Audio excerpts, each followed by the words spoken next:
Kita nak masuk pilihan raya ni dia tak ubah sebenarnya seperti keadaan semasa pilihan raya kecil Sungai Besar dahulu.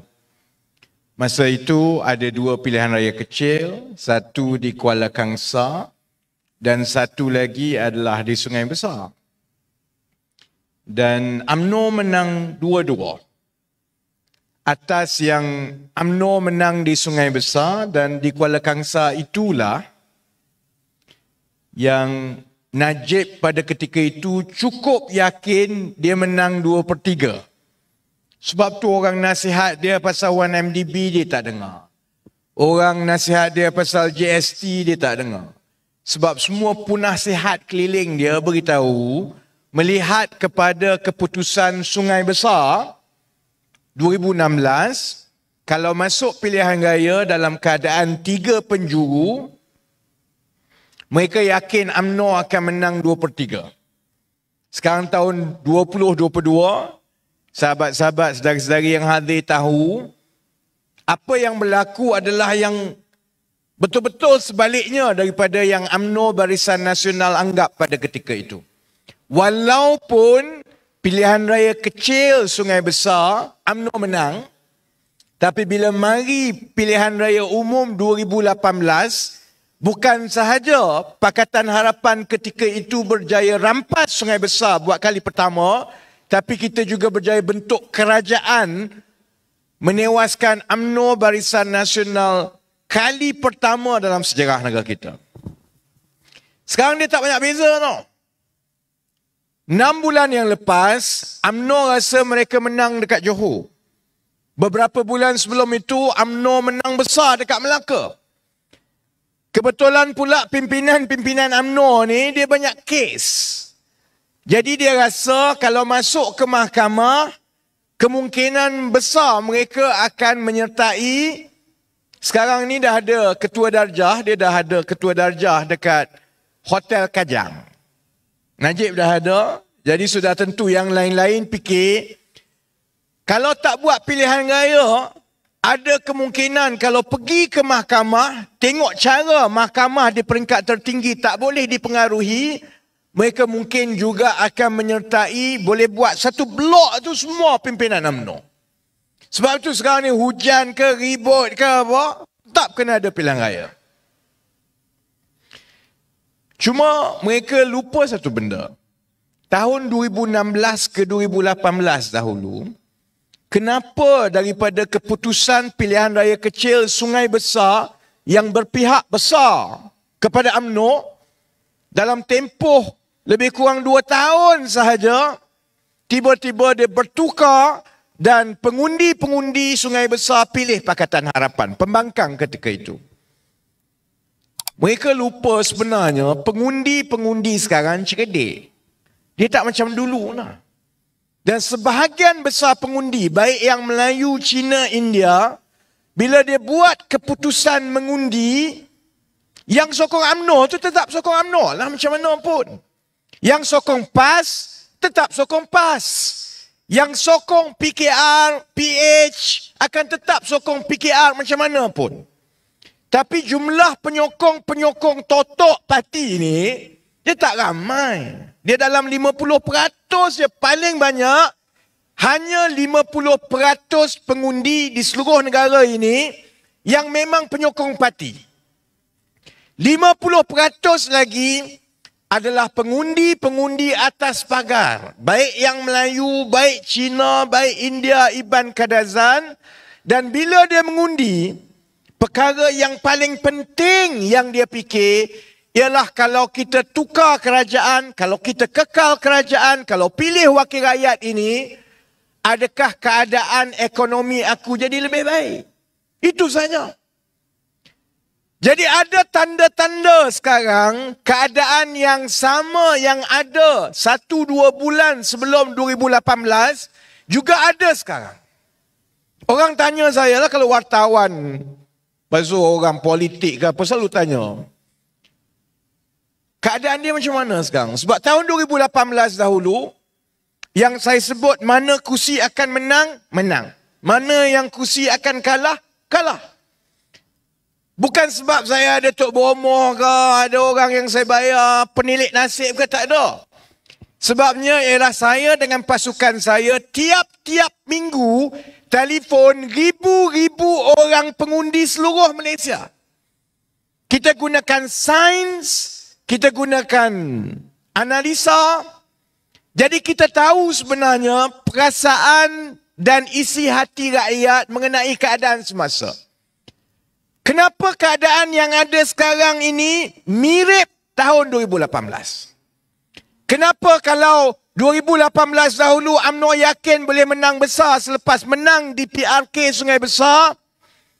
Kalau UMNO yakin dia boleh menang besar kali ini sebab Johor dan Melaka, kenapa saya kata mereka boleh berangan dan perkara itu takkan berlaku?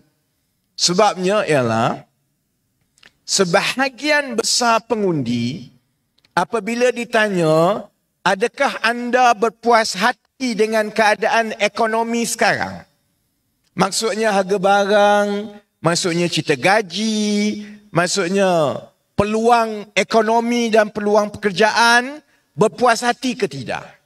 Kemudian kita tanya, adakah anda berpuas hati dengan prestasi kerajaan persekutuan? Saya nak maklumkan kepada sahabat-sahabat di Sungai Besar yang hadir ni, dalam hujan ni hadir ni kan. Keadaan yang ada sekarang, 1 bulan sebelum hari mengundi, sebenarnya lebih teruk daripada pandangan dan sentimen rakyat berbanding tahun 2018, 1 bulan sebelum masuk mengundi 2018. 2018, bila kita tanya, adakah kamu berpuas hati dengan keadaan ekonomi kamu? 60% kata tak puas hati, 40% kata berpuas hati.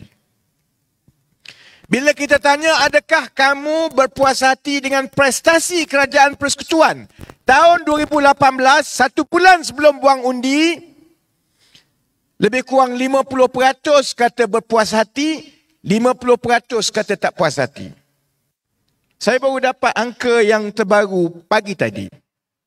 Sekarang ini, bila tanya, adakah kamu berpuas hati dengan keadaan ekonomi seharian kamu? 78% rakyat Malaysia, setelah kita guna kaedah sampling, kaedah statistik, 78% kata mereka tak berpuas hati. Bila ditanya prestasi kerajaan persekutuan, 63% tak berpuas hati. Sebab itu saya kata ada tanda-tanda, walaupun tak bising macam tahun 2018, ada tanda-tanda bahawa kali ini pun kalau masuk pilihan raya, menang kalah tak tentu lagi. Memang tak tentu. Tapi kalau UMNO Barisan Nasional dan sahabat-sahabat yang dengar dekat bilik gerakan UMNO kat sebelah ni, kalau mereka yakin boleh menang besar, malam ini saya nak beritahu, saya tak ada bukti yang menunjukkan UMNO Barisan Nasional bukan saja menang besar, tak ada bukti pun UMNO Barisan Nasional boleh menang bentuk kerajaan macam yang Zahid Hamidi cakap sekarang. Keadaannya bukan sebab pembangkang hebat. Kalau adalah pimpinan Pakatan Harapan kata, sini sebab rakyat sokong kita, boleh pergi lempang dia macam. Tak ada kena-mengena dengan kekuatan Pakatan Harapan. Tak ada kena-mengena dengan Anwar, tak ada kena-mengena dengan Rafizi, tak ada kena-mengena dengan kami. Isu dia ialah, keadaan tak berubah. Makin teruk. Kalau tanya, yang saya kata 78% itu yang tak berpuas hati dengan keadaan semasa ekonomi, kalau di kalangan pengundi muda yang umur 18 ke 24 tahun. Sebab yang ini yang kita tak boleh baca. Yang agak berumur ni senang sikit. Kita tahu, tengok rekod dia, tengok kawasan, tengok profil dia, tengok latar belakang pendidikan dia. Kita boleh ada data yang cukup daripada 5-6 pilihan raya yang lepas. Kita boleh agak. Kalau orang macam ini, latar belakang dia macam ini, pendidikan dia macam ini, kerja dia macam ini, kemungkinan dia akan undi parti mana, kita boleh agak. Tapi yang muda-muda ni, yang umur 24 sampai ke 18 ini, kalau ada orang beritahu, boleh baca, bohonglah. Tak boleh, saya pun tak tahu macam mana yang umur muda ni akan mengundi. Sebab itu kita tanya dia soalan yang paling penting. Adakah kamu berpuas hati dengan keadaan ekonomi sekarang? Adakah kamu rasa positif dengan masa depan kamu? Adakah kamu rasa tahun depan keadaan kehidupan kamu lebih baik daripada tahun ini?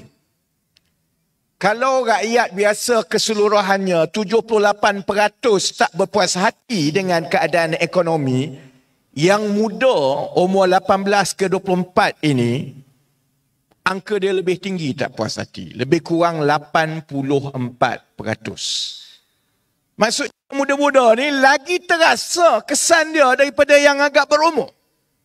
Kalau tengok semua pilihan raya yang lepas, pada keadaan begini yang mana rakyat tak puas hati harga barang, tak puas hati gaji, tak puas hati harga rumah, tak puas hati pasal kehidupan harian mereka, semua rekod pilihan raya umum yang lepas, 3-4 pilihan raya umum yang lepas, semuanya menunjukkan pengundi akan buang undi protes terhadap kerajaan sedia ada.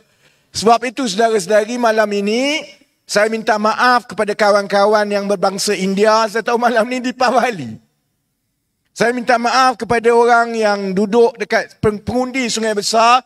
Memang hujan tak berhenti daripada tadi. Tapi ini peluang yang cukup baik. Kita hanya ada sekali dalam 5 tahun untuk kita gunakan kuasa kita sebagai pengundi untuk tukar kerajaan dengan harapan kerajaan yang baru itu akan ambil tindakan terhadap masalah-masalah tiap-tiap hari ini supaya keadaan kita jadi lebih baik. Dan saya yakin kalau tengok malam ini, saya memang ingat malam ini, saya bercakap dengan pokok. Sebab hujan, tak berhenti Lembah Kelang ni hujan daripada petang, pagi tadi lagi. Kalau kat rumah saya pagi, petang. Saya kalau ikut hati, malam ni cakap dengan pokok je lah, siapa nak datang? Tapi Alhamdulillah kalau tengok, kita belum masuk penamaan calon pun lagi, kita ada 3-4 buah, berapa? 1, 2, 3, 4, 5 kemah besar, penuh semua. Saya rasa keadilan yang akan bertanding di Sungai Besar dalam pilihan raya kali ini, saya yakin PKR akan ada harapan yang cerah untuk kita menang di Sungai Besar. Baik. Dia masalah kalau kempen ni, masa sebut nak menang tu semua orang suka lah. Saya tak tahu orang lain, saya tak tahu calon ni kan. Kadang-kadang saya pelik lah. Orang politik berebut jadi calon. Pelik ke apa yang hebat sangat berebut jadi calon? Saya nak naik pentas ni macam lah, ya Allah, bosannya lah. 6 bulan kembali ke politik, baju pun tak muat dah, seluar pun tak muat dah. Selalunya, orang lain saya tak tahu apa yang dia nampak hebatnya jadi wakil rakyat. Kalau saya menang itu, kita ada tanggungjawab yang besar, yang berat. Yang saya kalau orang tanya, sebab apa tak minat? Sebab kalau dah halang-halang buat itu, kita ambil tugas dari mana halang-halang, kita kena pastikan kita buat kerja dengan baik. Sebab kalau 1 tahun, 2 tahun, 3 tahun jadi kerajaan, rakyat biasa tak merasa perubahan, memang masalah besar kita. Sama ada kita tak cerdik dan bodoh, itu pun saya tak suka. Kalau lepas buat kerja 2-3 tahun, bangun satu pagi tu tengok, baru kita perasan, rupanya aku ni bodoh rupanya. Ada tak ada orang dalam dunia ini yang suka bangun pagi, tiba-tiba dapat ilham, lah rupanya aku bodoh.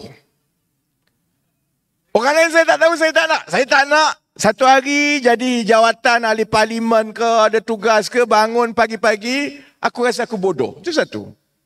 Tapi satu lagi, kalau dah 2 tahun, 3 tahun buat kerja, keadaan tak berubah untuk rakyat, kalau kamu rasa kamu tak bodoh, maksudnya kamu tak buat kerja. Maksudnya orang bayar kamu, kamu tak buat kerja. Kalaupun selesa hidup di dunia, dalam kubur kena pukul. Ambil gaji, hidup senang lenang, tapi tak buat kerja. Dan kalau wakil rakyat, kalau menteri nak tahu buat kerja ke tidak, kena tanya orang kat bawah. Kalau orang rasa tak ada kesan, engkau ada pun tak ada kesan, kau tak ada pun tak ada kesan, maksudnya engkau sebagai menteri memang tak buat kerja lah. Yang itu yang saya bimbang. Walaupun saya suka dah tengok ni, alhamdulillah, UMNO sebelah takut, kita gembira tengok hujan-hujan orang datang dah. Tapi kalau Pakatan Harapan menang, kalau PKR menang, tugas kita cukup besar. Sebab kita akan ambil alih kerajaan dalam keadaan segala ruang yang ada sebelum ini untuk kita perbaiki keadaan, ruang itu semakin mengecil dan semakin mengecil. Ruang itu mengecil kerana sumber kewangan negara makin lama makin sikit.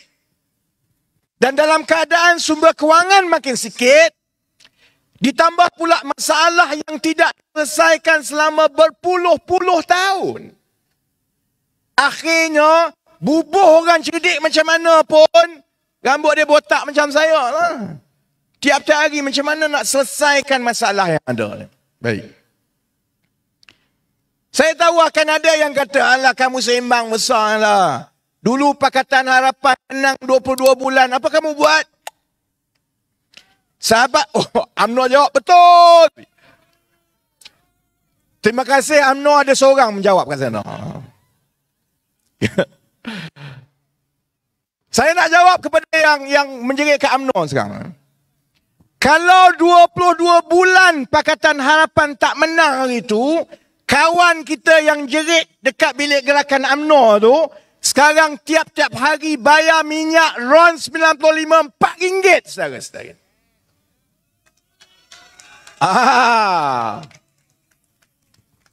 Saya dulu dalam parlimen, saya seorang je yang duk menjerit pasal subsidi minyak, pasal subsidi makanan, pasal subsidi untuk orang miskin. Sebab bila Najib dulu ni, kerajaan UMNO Barisan Nasional, UMNO kata, buat apa nak sentuh Najib lagi? Kan dia dah jadi merpati. Orang UMNO kata, Allah Najib duk ratib nama Najib. Oi, yang Najib tinggalkan ni lah yang jadi tugas besar kita nak selesaikan. Najib jadi Perdana Menteri tahun 2009 dulu. Perkara pertama dia nak buat, dia nak hapuskan subsidi. 5-6 tahun dia jadi Perdana Menteri, satu demi satu. Dia nak hapuskan subsidi. Saya ingat masa itu dalam parlimen saya kata, ni tak aci ni. Kamu bagi berbilion-bilion kepada tokai-tokai besar. Cuma bila kamu bagi kepada tokai besar, kamu tak panggil subsidi. Kamu panggil insentif. Insentif pelaburan, insentif itu, insentif infrastruktur, insentif. Kalau dah tak ada nama insentif nak bagi, dia bagi insentif apa? Insentif penyelidikan, insentif R&D, 300, 400, 500 juta setahun. Kalau kepada yang kaya, kamu kata insentif. Tapi kalau kepada orang miskin, orang biasa ni, UMNO Barisan Nasional dahulu, dia sebut subsidi ni seolah-olah benda hina. Dia kata subsidi ni akan menyebabkan rakyat kita malas. Subsidi ini sebenarnya tidak adil kepada rakyat. Tak adil kepala hutang kau. Daripada bagi ke 4-5 orang toke, baik bagi kepada 30 juta rakyat Malaysia. Kalau UMNO tak mengaku, daripada tahun 2009-2010, tiap-tiap tahun masa pembentangan bajet zaman Najib dulu, dia akan tiap tahun ada satu subsidi potong. Potong. Saya ingat tahun 2014, subsidi gandum pun dia potong saudara-saudara. Masa itu Najib kata, subsidi ini perlu dipotong kerana kerajaan perlu menunjukkan kepada pelabur-pelabur asing kita tidak membazirkan wang. Bila kita potong subsidi, kita alihkan perbelanjaan subsidi ini kepada perbelanjaan pembangunan negara akan lebih maju, pelabur akan masuk. Dia kata lah.